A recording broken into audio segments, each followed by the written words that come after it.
Tonight, the life and legacy of Queen Elizabeth II, Britain's longest-serving monarch, dies at the age of 96. The Queen passed peacefully at her Balmoral Castle in Scotland. The official announcement from Buckingham Palace. Her family rushing to be by her side, including her son, the new King Charles. CBS's Charlie D'Agata is at Buckingham Palace as thousands gather to mourn. Queen Elizabeth II was the rock on which modern Britain was built. The unlikely Queen, from a 19-year-old auto mechanic during World War II to her 70-year reign. CBS's Mark Phillips has her amazing life story. I declare before you all that my whole life, whether it be long or short, shall be devoted to your service. The global reaction. Condolences pour in from leaders around the world. And her iconic encounters with American presidents, first as princess, then as queen, dancing and riding through 70 years of history. And finally, the Queen's legacy. We talked to former Prime Minister John Major. And we look back at her life, not just as monarch, but mother, her devotion to her family.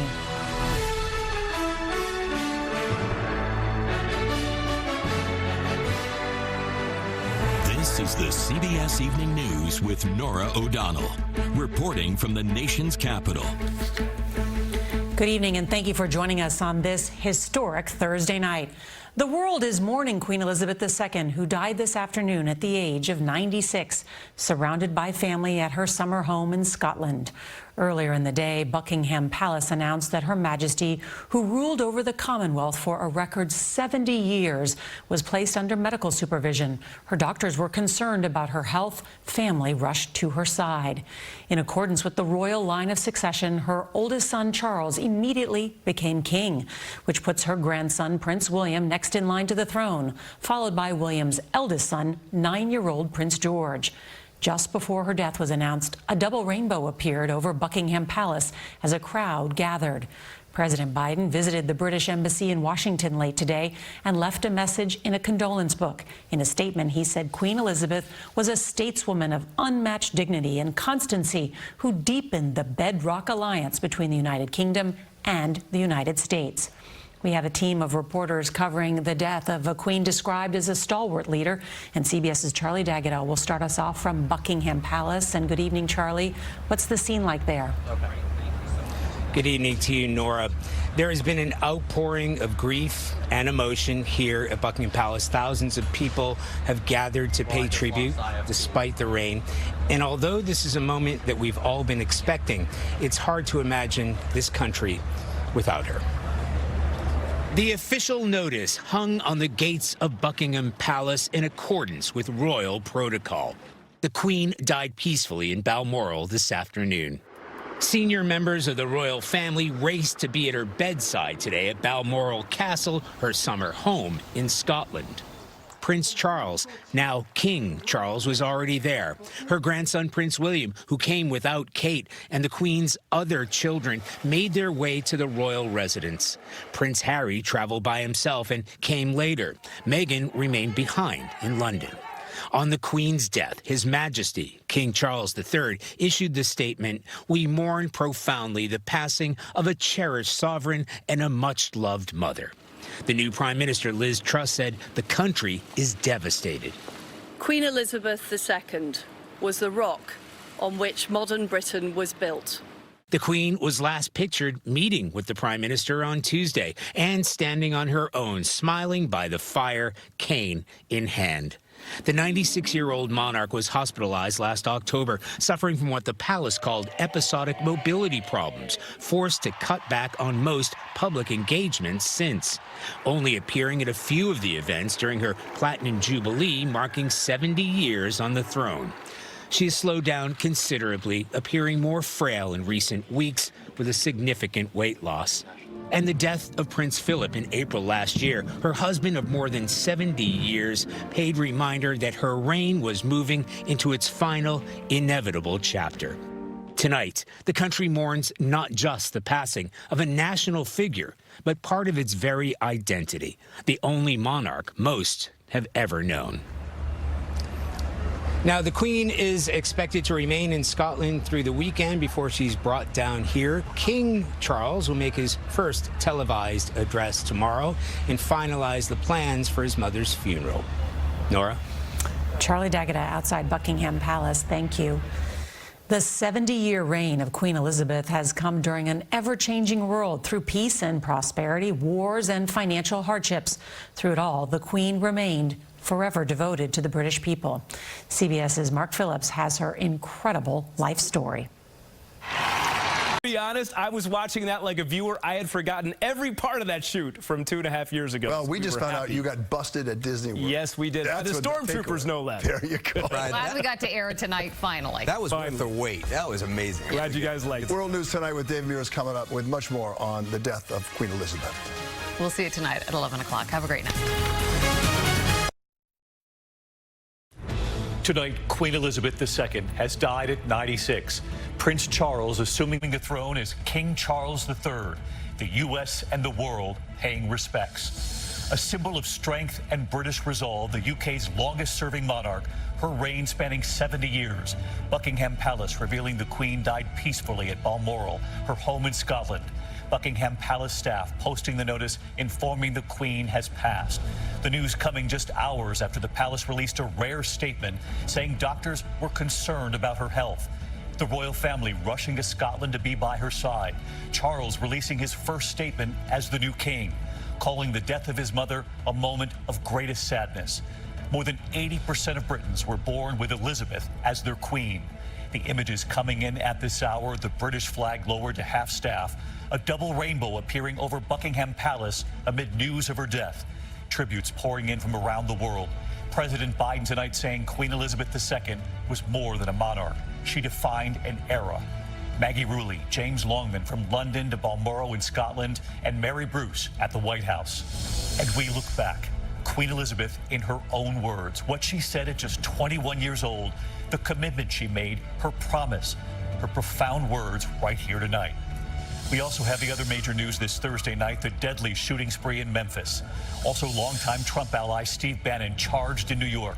State prosecutors accusing him of stealing from donors who gave money, thinking that money would build a border wall.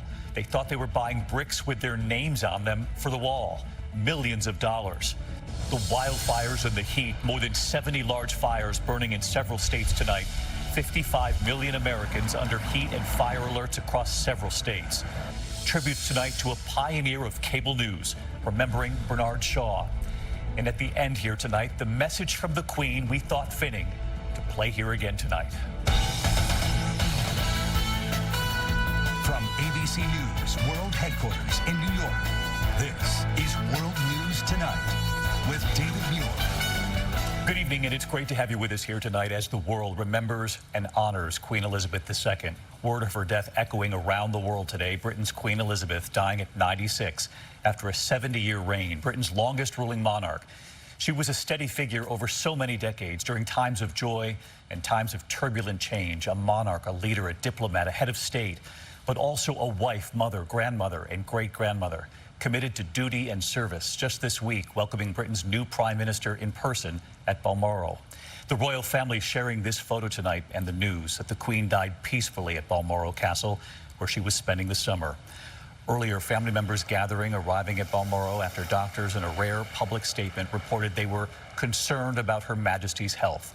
Charles and Camilla already in Scotland, arriving by helicopter. Prince William with uncles Andrew and Edward flying up from London. Prince Harry also arriving in Scotland. Crowds gathering at London's Buckingham Palace, holding a vigil in the rain today. And then that simple yet powerful image today, the notice posted on the palace gate telling the world that the Queen had passed. Just 48 hours earlier, honoring her last official duty, greeting Britain's new Prime Minister Liz Truss. This was the Queen on Tuesday this week with her trademark smile right there. And this image amid news of the Queen, a double rainbow over Buckingham Palace today. Tonight here, the Queen in her own words, what she promised at just 21 years old. But first, ABC's Maggie Rulli leading us off tonight from Balmoral in Scotland for us. Tonight, the United Kingdom and the world mourning the loss of one of the most celebrated and revered women of our age, Queen Elizabeth II, passing away peacefully today at 96. She was said to be comfortable, surrounded by family at her beloved Balmoral estate in Scotland. The palace releasing a statement from the new king, now His Majesty Charles III. The death of my beloved mother, Her Majesty the Queen, is a moment of the greatest sadness for me and all members of my family. We mourn profoundly the passing of a cherished sovereign and a much-loved mother. I know her loss will be deeply felt throughout the country, the realms, and the Commonwealth, and by countless people around the world. During this period of mourning and change, my family and I will be comforted and sustained by our knowledge of the respect and deep affection in which the Queen was so widely held. Somber crowds gathering outside Buckingham Palace, leaving flowers at the gates. The notice posted, the flag lowered to half-staff. And as Britain paused, rainbows stretching across the sky. A few moments ago, Buckingham Palace announced the death of Her Majesty Queen Elizabeth II. Anchors on British television delivering the news. Queen passed away earlier today with the family by her side. Pilots even alerting passengers in flight. This morning, hours of uncertainty after that rare detailed statement from the palace. The Queen's doctors, concerned for Her Majesty's health, recommended she remain under medical supervision. Her family racing to their matriarch's side. Charles arriving first by helicopter. Other members of the royal family flying into a foggy Aberdeen airport in Scotland. Prince William looking solemn, walking onto the tarmac. Driving Prince Andrew, Prince Edward, and wife Sophie, a grandson, sons, and daughter-in-law in grief. Their convoy seen speeding through the estate gates. Prince Harry traveling to Balmoral alone, arriving after the official announcement had been made. Both William and Harry without their wives. As shockwaves reverberated around the kingdom. She was somebody I think that we'll never see again. I think a lot of people are really going to be sad, but also they'll be celebrating an amazing life. An amazing public servant. Just 48 hours ago, these last images of the Queen inviting Great Britain's new Prime Minister, Liz Truss, to form a government. Despite the decline in her health, still performing her constitutional responsibility. And still with that iconic twinkle in her eye. It was immediately after that event that doctors worried about her condition. The Queen celebrating 70 years on the throne this past summer. Your Majesty, Mummy. Her son Charles, now the King, expressing gratitude on behalf of the British people to his mother, the Queen. As a nation, this is our opportunity to thank you and my father for always being there for us, for inspiring us with your selfless duty and service, and for making us proud to be British. The chants ringing out.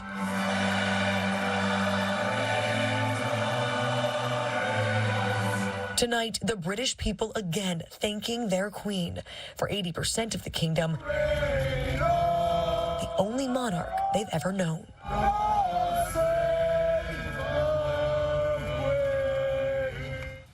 Really powerful to see the crowds gathering outside Buckingham Palace today. Let's bring in Maggie Rulli. She's at Balmoral in Scotland for us tonight. And Maggie, walk us through what we know so far from the palace about what happens from here. Will Charles, as we know, he'll be known as King Charles III. When do we see him? Where does he go from here? When will the Queen be honored?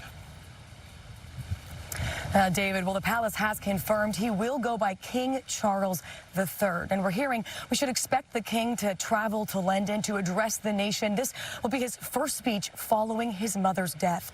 Now, after 10 days of national mourning, it's expected her funeral will take place at Westminster Abbey. And David, those days of national mourning will really be a chance for the British public, who so many have gathered here at Balmoral and across the UK today already, to pay their respects and to honor the legacy of Queen Elizabeth. So David. moving, Maggie Rulli leading us off tonight from Scotland. Maggie, thank you. Queen Elizabeth's life was above all one of duty and service, a commitment she honored to her people and to her family. Tonight, how it all began and what she promised as a young woman, keeping that promise until the very end.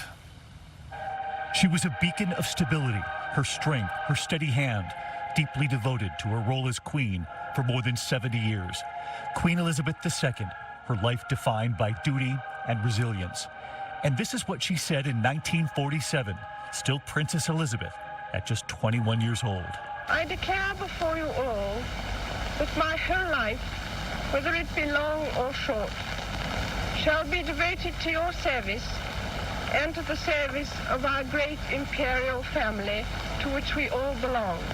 Her reign spanning 7 popes, 14 U.S. presidents, 15 prime ministers. Born in 1926, as a little girl she couldn't pronounce her own name, calling herself Lilibet. Princess Elizabeth. She was a princess who never expected to rule. But when her uncle, King Edward VIII, gave up the throne to marry a divorced American, it was his brother, Princess Elizabeth's father, who became King George VI. And at 10 years old, Elizabeth was suddenly first in line to the throne. In a radio address during the war, still a princess, speaking directly to the country. But in the end, all will be well, for God will care for us and give us victory and peace. Taking a driving course at a training center is Princess Elizabeth.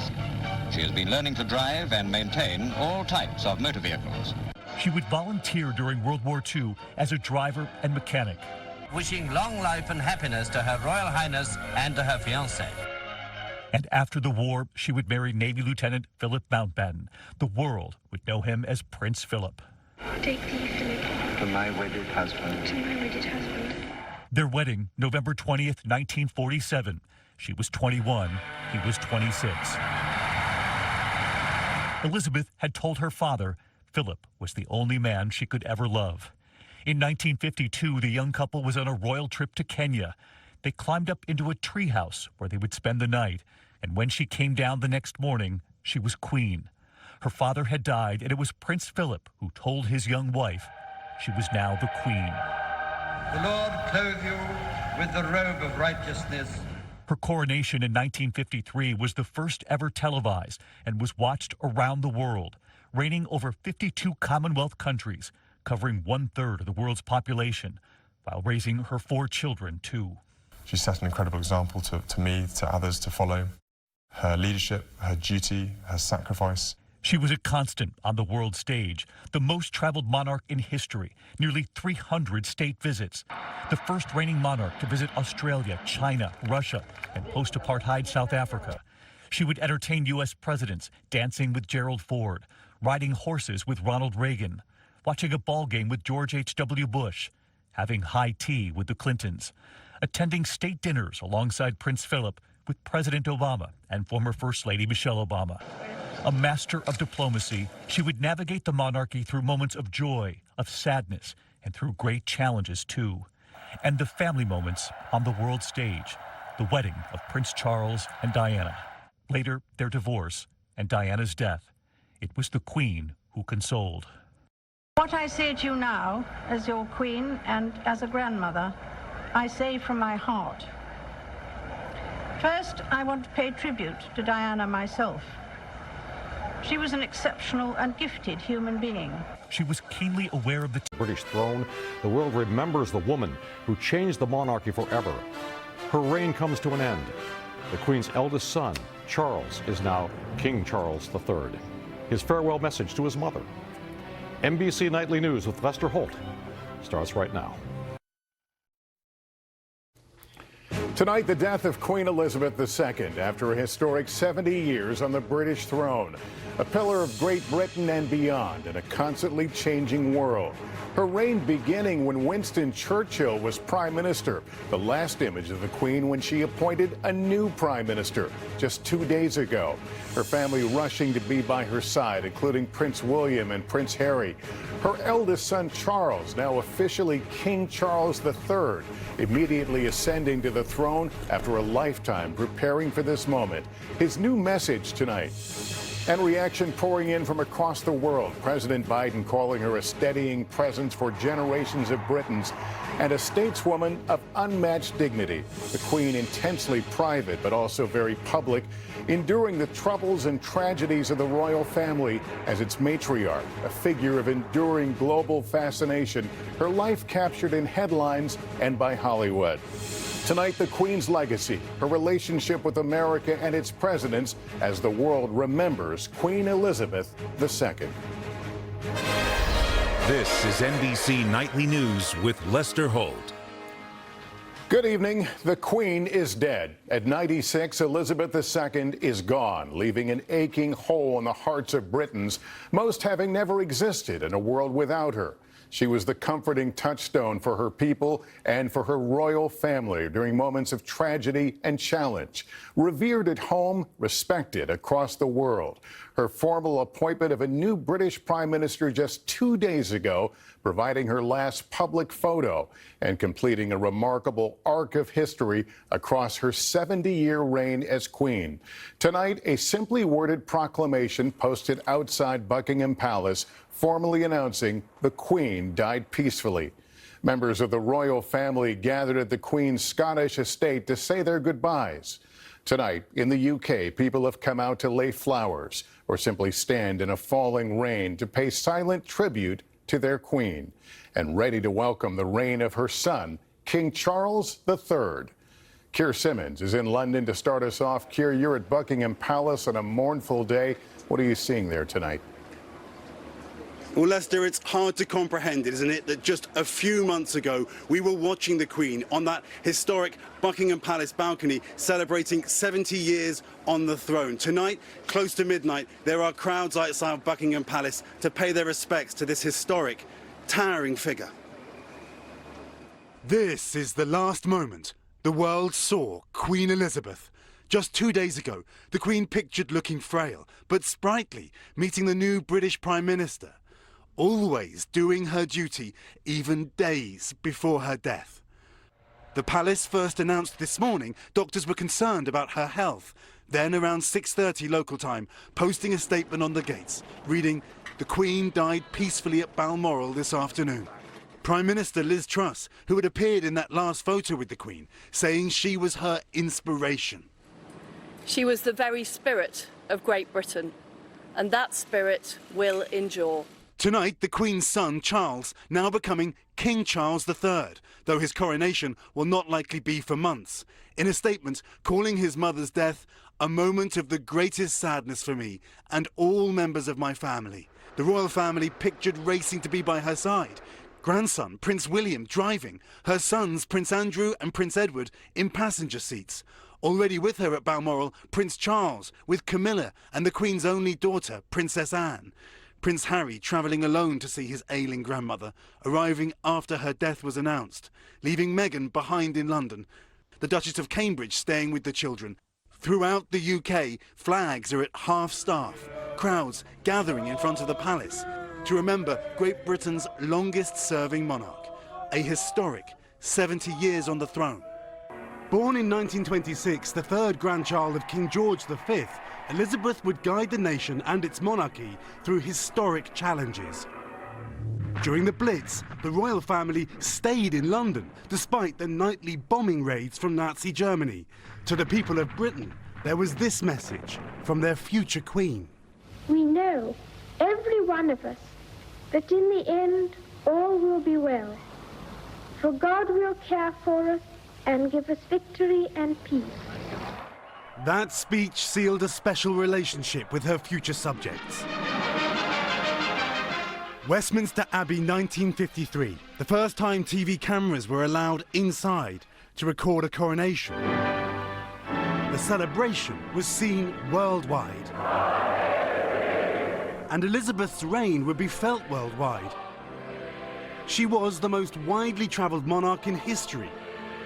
She helped transform Britain's empire, easing former colonies into states, and all that while balancing motherhood and monarchy.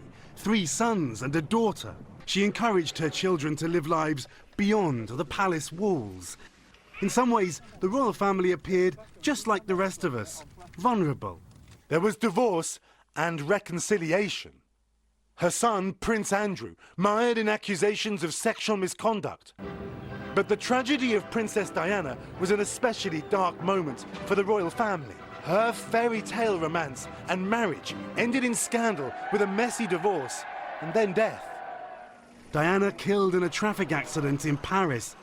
The royal family grieved privately, but there was growing anger in Britain that the monarchy was out of touch, detached and aloof. The Queen quickly returned to London from her vacation home to pay tribute to Diana and face a challenge to modernise the monarchy. I, for one, believe there are lessons to be drawn from her life and from the extraordinary and moving reaction to her death. She embraced many changes, including the marriage of her grandson Prince William to commoner Kate Middleton, and Prince Harry to the American actress Meghan Markle. In 2021, her beloved husband of 7 decades, Prince Philip, died. In her words, he was her strength and stay.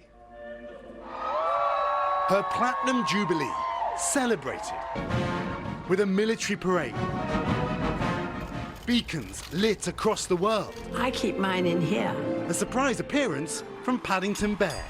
And over 10 million people across Britain gathering for street parties to honour their one and only Queen. The Jubilee concluded with a final wave from Queen Elizabeth from the balcony of Buckingham Palace. She was joined by 3 future kings, Prince Charles, Prince William and Prince George. The crowds cheering for Queen Elizabeth II, a monarch for the ages. And Keir, I understand we are going to hear directly for the first time from King Charles III tomorrow. That's right, Lester. This is that historic moment when you hear the words, "The Queen is dead, long live the King," and for King Charles, a moment of great sadness and huge responsibility, Lester. The world will be watching. All right, thank you, Keir. The Queen's death marking the beginning of a lengthy and heavily planned period of mourning and brings a generational shift in the monarchy that's been decades in the making. Here's Richard Engel in Scotland. She may have been the most famous woman in the world, and tonight the world's attention turns to this nearly 170-year-old castle in Scotland. Tod von Queen Elizabeth. 女王のエリザベス2世が La mort de la reine Elisabeth. La muerte de la reina Isabel. And to the end of an era. Queen Elizabeth's death began a tightly scripted 10-day period of mourning in the UK.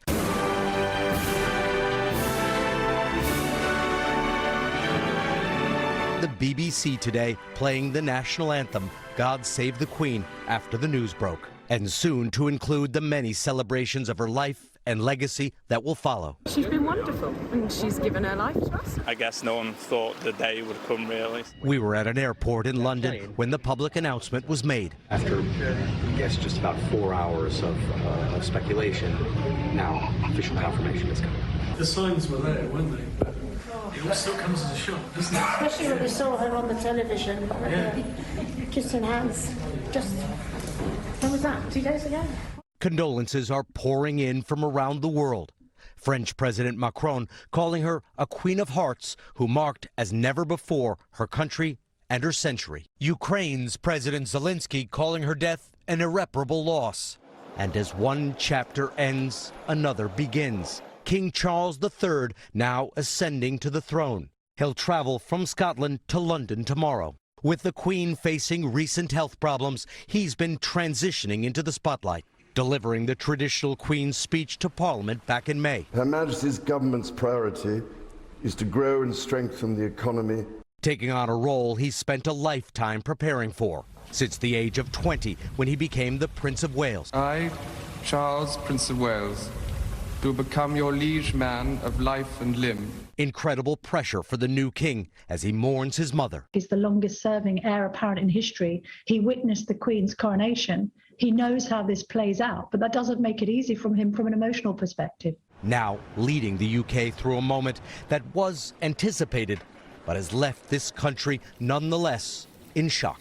You would struggle, frankly, to find another figure in public life on a par with Her Majesty. In many respects, she doesn't have an equal. She's a one of a kind. Richard, joining me now. Richard, you live in London. You just arrived in Scotland. It's really been striking that for so many people, we keep hearing this, they have only known a world with Queen Elizabeth. She represented